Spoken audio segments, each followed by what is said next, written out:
Veamos ahora lo que es profundidad de socavación. ¿Cómo se determina esta profundidad de socavación? Sobre todo debido a que la mayoría de los puentes han fallado por una mala estimación en la profundidad de socavación. El cálculo de la profundidad de socavación producida por estribos y pilares de puentes es complejo, debido a que intervienen conceptos como hidrodinámica, hidráulica fluvial, transporte de sedimentos e hidráulica experimental. En general, la profundidad de socavación depende de las características de la corriente del río, de aporte de sólidos, de la geometría del pilar o estribo, que anteriormente hemos estado viendo. La forma del pilar afecta significativamente la profundidad de socavación. Un pilar de frontis hidrodinámico reduce la fuerza del vórtice de herradura y por lo tanto reduce la erosión. Igualmente, perfilado hidrodinámicamente aguas abajo reducirá la fuerza de la estela vorticosa. En líneas generales, la forma hidrodinámica del pilar o estribo reduce considerablemente la profundidad de socavación. Al analizar un pilar, los parámetros que en mayor o menor grado influyen en la socavación son los siguientes. Parámetros hidráulicos. Tiene que ver con la velocidad media de la corriente, tirante frente a los pilares, distribución de velocidades y dirección de las corrientes respecto al eje de los pilares, entre otros. Segundo, tiene que ver con los parámetros del fondo del cauce, diámetro de los granos, distribución granulométrica del material del fondo del cauce, forma de los granos, granos de cohesión o cementación, peso específico sumergido y estratificación del subsuelo.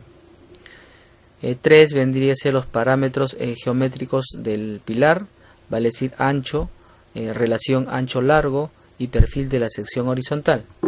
4 vendría a ser parámetros de ubicación del puente, contracción en la sección, forma del río en planta y obras hidráulicas aguas arriba del eje del puente. 5 vendría a ser parámetros de la crecida o avenida, tiempo de duración, caudal máximo de diseño, ríos jóvenes o ríos viejos, entrelazados o rectos, que más adelante también lo vamos a ver, con o sin meandros o con o sin maleza. 6 parámetros del tipo de región, pueden ser costa, sierra o selva. No es lo mismo diseñar en la costa que en la sierra o en la selva. Hacen un diseño para la costa y lo aplican para la sierra, y no es lo mismo. Por otro lado, hay que tener en cuenta las siguientes características de la corriente del río: tirante o profundidad de la corriente, caudal de diseño, velocidad media, número de Freud, dirección de la corriente sobre los estribos o pilares. Entonces, sobre todo acá es importante tocar el número de Freud. ¿Para qué es importante o por qué es importante el número de Freud? Ahora vamos a ver. Veamos la siguiente fórmula en la cual el número de Freud viene a ser igual a la raíz cuadrada del caudal elevado al cuadrado entre la gravedad multiplicado por el tirante y por el área de la sección al cuadrado.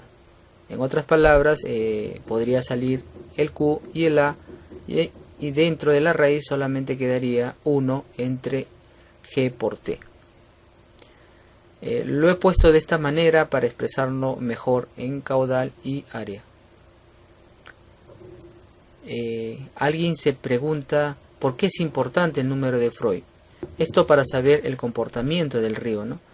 Si el número de Freud es menor que 1, el flujo será subcrítico. Si es igual a 1, el flujo será crítico. Y si es mayor que 1, el flujo será supercrítico. ¿Por qué es importante saber esto? Porque vamos a saber si se forma un vórtice aguas hacia arriba o aguas abajo del pilar. Y también para poder cuantificar mejor la profundidad de socavación. Como sabemos, en todo puente se lleva a cabo 3 tipos de erosión. Uno, por degradación del lecho del río, el PSD, la erosión por contracción, el PSC, y la erosión local alrededor y únicamente de estribos o pilares, el PS. La profundidad de socavación total será igual a la suma de las profundidades de socavaciones, ya sea por degradación, contracción y alrededor de pilares. De esta manera podemos obtener la profundidad de socavación. debido a que es poco la erosión de degradación o general en comparación con la erosión local, es que a veces se desprecia y solo se considera que la profundidad de socavación total sea la suma de la profundidad de socavación por contracción de la corriente de flujo de agua más la profundidad de socavación local alrededor del pilar. Aquí en unos ensayos de laboratorio se puede observar, digamos, las líneas de corriente, cómo se genera remolinos de tal manera que socava, digamos, la cimentación por ese cambio brusco. Y sobre todo, fíjense, este pilar que es en forma rectangular genera más remolinos alrededor de los vértices, ¿ve? Fíjense acá y fíjense acá.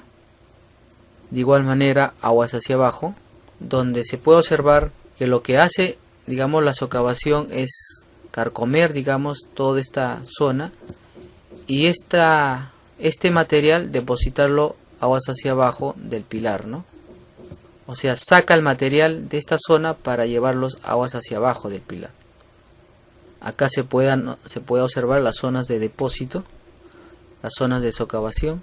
Lógicamente que al socavar esta zona en contacto con el pilar va a originar derrumbes de las zonas aledañas y por lo tanto una erosión mucho mayor de toda el área, ¿no? Aquí puse, digamos, estas dos imágenes para notar de que cuando es una sección rectangular existe, digamos, más socavación que una sección circular.